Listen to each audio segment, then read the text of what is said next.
કેમ છો? મજામાં? સુવાક્યોની દુનિયામાં, સુવિચારની દુનિયામાં આપનું સ્વાગત છે. મારા મિત્રો, એવું કહેવાય છે કે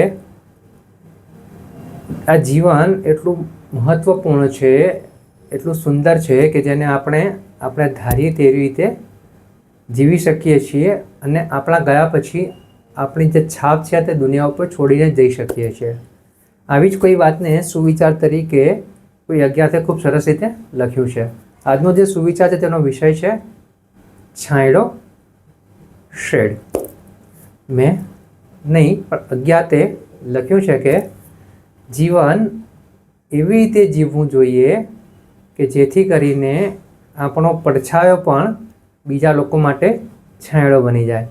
મારા મિત્રો, કોઈ અજ્ઞાતે ખૂબ સરસ રીતે લખ્યું છે કે આપણે આપણું જીવન એવી રીતે વિતાવવું જોઈએ, એવી રીતે જીવવું જોઈએ, એટલે કે આપણે જ્યાં સુધી જીવતા છીએ ત્યાં સુધી આપણે પોતાનું અંગત જે છે તો કરીએ જ છીએ, કરવાનું જ છે. સાથે સાથે દુનિયા માટે, દેશ માટે, આપણા પોતાનાઓ માટે કંઈક સારું અને સાચું કરીને જવું પડશે. મારા મિત્રો, ખબર છે કે આજની ભાગદોડવાળી જિંદગીમાં દરેક વ્યક્તિ પોતપોતાની દોડમાં ભાગમાં પડેલો છે. એને એવું લાગે છે કે એની પાસે સમય નથી, આપણી પાસે સમય નથી. પરંતુ જો મિત્રો, આપણા જે જૂના લોકો થઈ ગયા છે, આપણો ઇતિહાસ જે થઈ ગયો છે, એમાં પણ જો એ લોકો એવું વિચાર્યું હોત તો આજે આપણે જે જીવી રહ્યા છીએ, આજે આપણે જે ભોગવી રહ્યા છે, આજે આપણું જે જીવન સારું છે તે આટલું સારું ના હોત.